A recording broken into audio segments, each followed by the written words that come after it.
عزیز طلباء و طالبات، السلام علیکم۔ گزشتہ لیکچر میں ہم نے آتش کی نصاب میں شامل جو پہلی غزل ہے سن تو صحیح جہاں میں تیرا فسانہ کیا، اس غزل کا ہم نے مکمل مطالعہ کیا، اس کی تشریح کی، اس غزل کے جو خوبیاں ہیں اس پر بھی ہم نے روشنی ڈالی۔ آج کے لیکچر میں ہم نصاب میں شامل دوسری جو غزل ہے اس غزل کی طرف بڑھیں گے۔ جیسا کہ ہم نے دیکھا کہ آتش ایک ایسی شخصیت جنہوں نے کبھی مشکل حالات کا سامنا نہیں کیا، ہمیشہ سے انہیں چین و سکون کی زندگی میسر ہوئی، جس وجہ سے ان کی جو غزلیں ہیں یا ان کی جو شاعری ہے اس میں ہم دیکھ سکتے ہیں کہ انہوں نے اپنے چین و سکون، عیش و عشرت کی باتوں کو غزلوں میں بڑی ہی خوبصورتی کے ساتھ پیش کیا ہے۔ آج ہم جس غزل کا مطالعہ کرنے جا رہے ہیں اس غزل میں بھی کچھ اسی قسم کے خیالات خواجہ حیدر علی آتش نے پیش کیے ہیں۔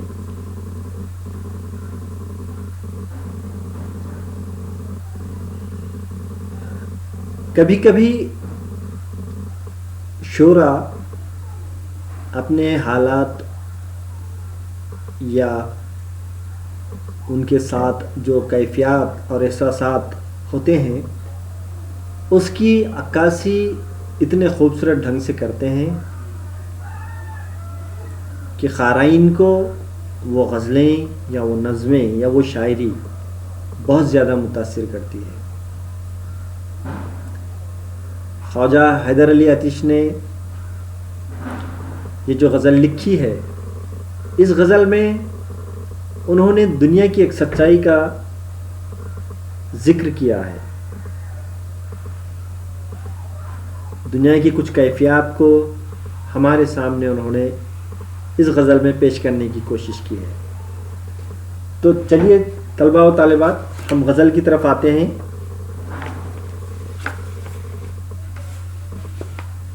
مختصر سی غزل ہے۔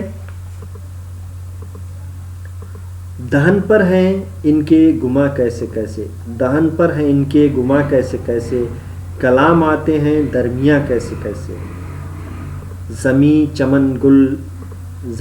چمن گل کھلاتی ہے کیا، بدلتا ہے رنگ آسماں کیسے کیسے، نہ گورے سکندر نہ ہے خبر دارا، مٹے نامیوں کے نشاں کیسے کیسے، دل و دیدہ اہل عالم میں گھر ہے، تمہارے لیے ہیں مکاں کیسے کیسے، غم و غصہ وہ رنج و اندوا وہ ہرما ہمارے بھی ہیں مہرباں کیسے کیسے، غم و غصہ وہ رنج و اندوا وہ ہرما ہمارے بھی ہیں مہرباں کیسے کیسے، کرے جس قدر شکر نعمت وہ کم ہے، کرے جس قدر شکر نعمت وہ کم ہے، مزے لوٹتی ہے زباں کیسے کیسے۔ تو عزیز طلباء و طالبات، جیسا کہ پہلے شعر میں شاعر کہہ رہا ہے کہ دہن پر ہیں ان کے گما کیسے کیسے، کلام آتے ہیں درمیاں کیسے کیسے۔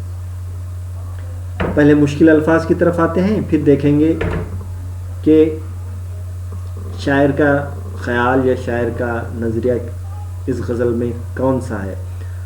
دہن منہ یا زبان کو کہتے ہیں، کلام بات کرنے کو کہا جاتا ہے، لیکن یہاں پہ مراد شک و شبہ سے لی گئی ہے، اور گور کے معنی ہیں خبر کے، جہاں پہ کسی کو دفن کیا جاتا ہے۔ پھر ایک محاورہ ہے دل و دیدہ اہل عالم، دنیا کے لوگوں کے دل و آنکھ.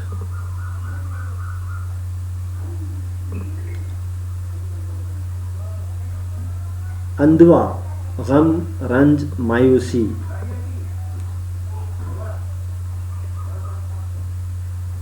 یہ سبھی ہم معنی الفاظ ہیں. غم و غصہ، وہ رنج، وہ اندوا، وہ ہرما. ان سبھی کے معنی غم کے آتے ہیں، رنج کے آتے ہیں، مایوسی کے آتے ہیں، نا امیدی کے آتے ہیں. شاعر نے یہاں پہ اپنا غم بتانے کے لیے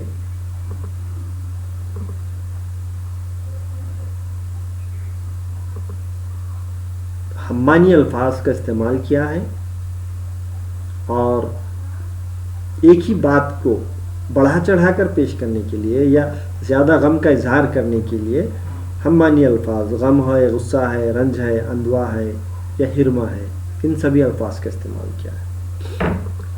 تو چلیے اب ہم پھر غزل کی طرف آتے ہیں. دہن پر ہیں ان کے گما کیسے کیسے، کلام آتے ہیں درمیاں کیسے کیسے. شاعر کہہ رہا ہے کہ زبان پر یا منہ پہ ان کے گمان کیسے کیسے آتے ہیں، کلام آتے ہیں درمیاں کیسے کیسے. یعنی کہ شک و شبہات کس طرح سے درمیاں آ جاتے ہیں. عام طور پر دیکھا یہ گیا ہے کہ خاص طور پر آج کل ہم دیکھتے ہیں کہ ایک دوسرے کے بارے میں ہم اچھا گمان نہیں رکھتے. یہ چیز عام ہو چکی ہے. پہلے بہت کم ایسا دیکھا جاتا تھا کہ پہلے کے لوگ جو ہوتے تھے ہر ایک کے بارے میں اچھا گمان رکھتے تھے. لیکن شاعر کہہ رہا ہے کہ آج یہ حالات ہیں کہ زبان پر صرف ہم کو مختلف قسم کے شک و شبہات یا گمان دیکھنے کو ملتے ہیں. اس وجہ سے آپس میں رنجشیں، دوریاں یا پھر اختلافات پیدا ہو جاتے ہیں. تو شاعر پہلے شعر میں یہی بات کہہ رہا ہے کہ دہن پر ہے ان کے گما کیسے کیسے، کلام آتے ہیں درمیاں کیسے کیسے. جب ہم کسی کے بارے میں بدگمانی رکھیں گے یا پھر برا خیال رکھیں گے تو اس سے ہوگا یہ کہ جو شک و شبہات ہمارے دل میں پیدا ہوں گے، دوریاں بڑھیں گی اور مختلف قسم کی باتیں ہمارے درمیان گردش کرتی رہیں گی. دوسرے شعر میں دیکھیے شاعر کیا کہہ رہا ہے. زمین چمن گل کھلاتی ہے کیا کیا، بدلتا ہے رنگ آسماں کیسے کیسے. چمن کی جو زمین ہے، زمین چمن، چمن کی جو زمین ہے گل کھلاتی ہے. گل کے معنی پھول کے آتے ہیں. چمن میں ظاہری بات ہے گل کھلتے ہیں، مختلف قسم کے گل کھلتے ہیں. بدلتا ہے رنگ آسماں کیسے کیسے. اب یہ جو دنیا ہے، دنیا میں مختلف قسم کے لوگ ہوتے ہیں.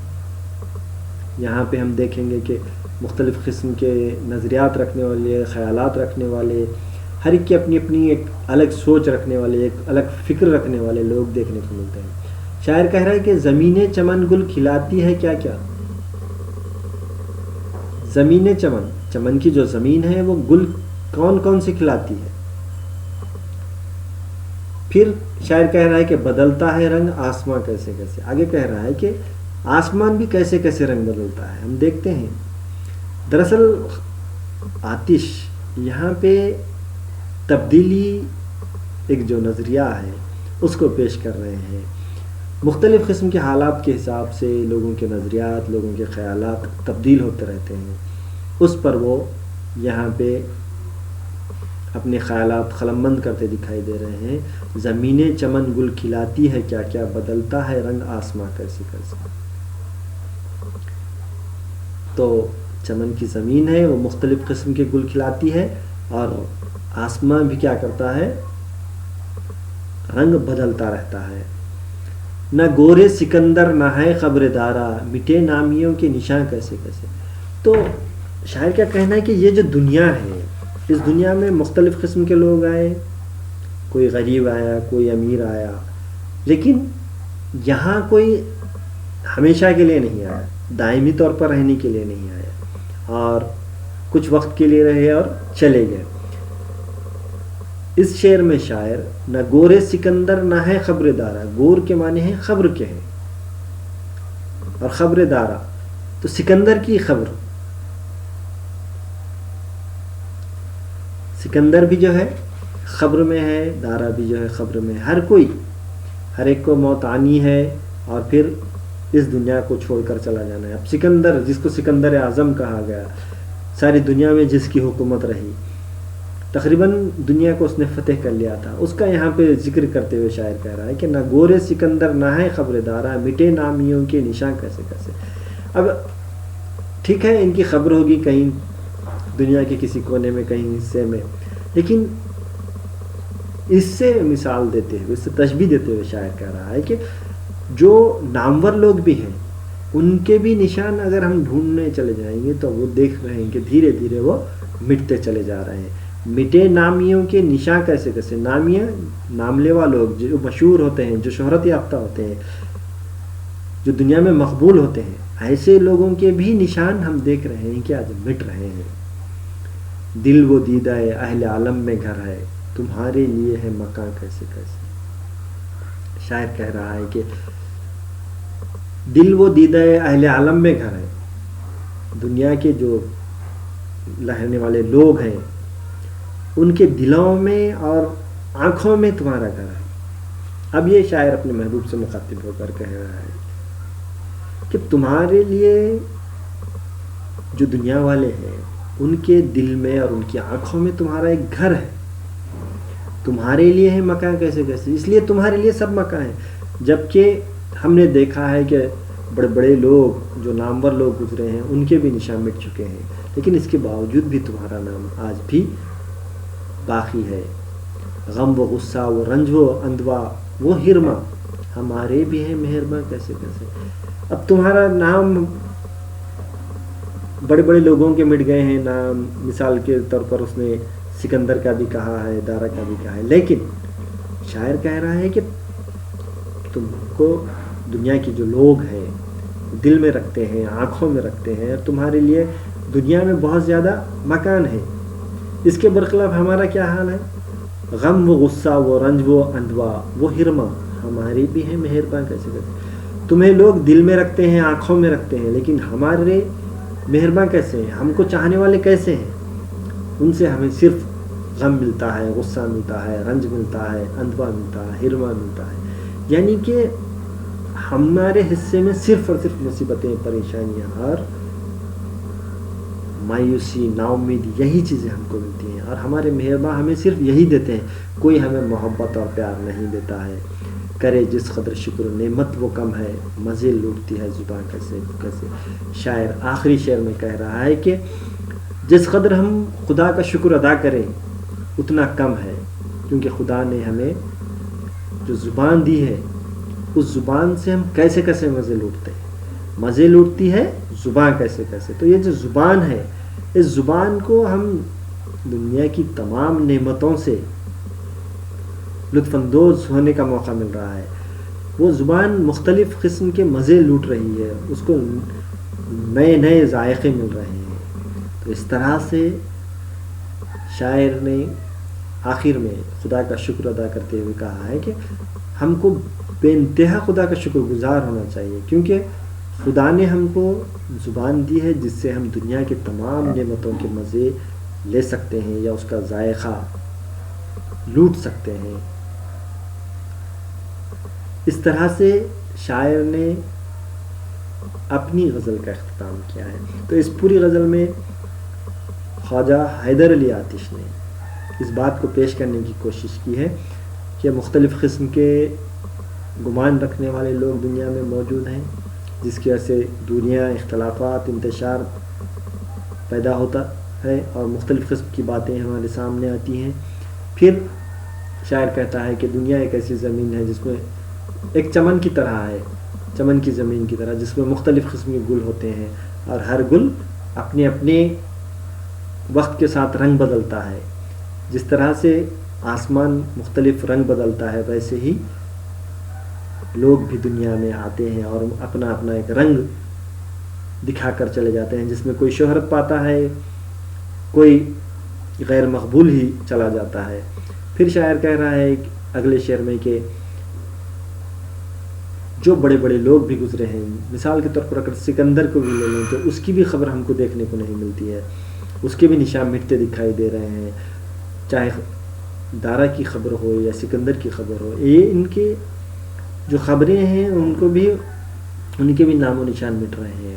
پھر شاعر کہہ رہا ہے کہ تم تو خوش نصیب ہو کہ تمہیں دل و دیدہ اہل عالم میں گھر ہے، یعنی کہ دنیا کے لوگ تمہیں دل میں اور اپنی آنکھوں میں سمائے ہوئے رکھے ہوئے ہیں، اور تم کو ہر قسم کے مقام میسر ہیں، یعنی کہ تمہارے کو یاد کرنے والے، تمہیں چاہنے والے، تمہیں پسند کرنے والے لوگ ہیں۔ لیکن ہمارے حصے میں کیا آتا ہے؟ ہمیں ایسے لوگ ملے ہیں، یا ہمارے جو مہرباں ہیں، ہم کو جو چاہنے والے ہیں، انہوں نے ہمیں صرف غم دیا ہے، غصہ دیا ہے، رنج دیا ہے اور اندھا و ہرما دیا ہے، اس کے علاوہ ہمیں کچھ بھی میسر نہیں ہوا ہے۔ پھر آخر میں شاعر اللہ سے مخاطب ہو کر کہہ رہا ہے، بندوں سے مخاطب ہو کر کہہ رہا ہے کہ ہم کو اللہ کا شکر ادا کرنا چاہیے کہ اللہ نے ہمیں ایک ایسی زبان دی ہے جس سے ہم مختلف قسم کے دنیا کے ذائقوں کے مزے لے سکتے ہیں، نہ کہ اس زبان سے ہم کو لوگوں کے گمان یا لوگوں کو شک و شبہات میں اضافہ کرنا ہے، یا لوگوں کے خلاف کچھ باتیں کرنی ہیں۔ اس قسم کا ہم کو اپنی زبان سے کچھ بھی نہیں کرنا ہے، زبان سے بس اللہ کا شکر ادا کرنا ہے، اور اللہ کا شکر ادا کرنا ہے اس بات کے لیے کہ اللہ نے ہم کو زبان دی ہے دنیا میں مزے کرنے کے لیے یا مزے لوٹنے کے لیے، لیکن اسی زبان سے ہم کو غلط گمان یا غلط کلام یا کسی کے بارے میں شک و شبہات بھی نہیں کہنی چاہیے۔ اس طرح سے شاعر نے اس غزل کا اختتام کیا ہے۔ شکریہ۔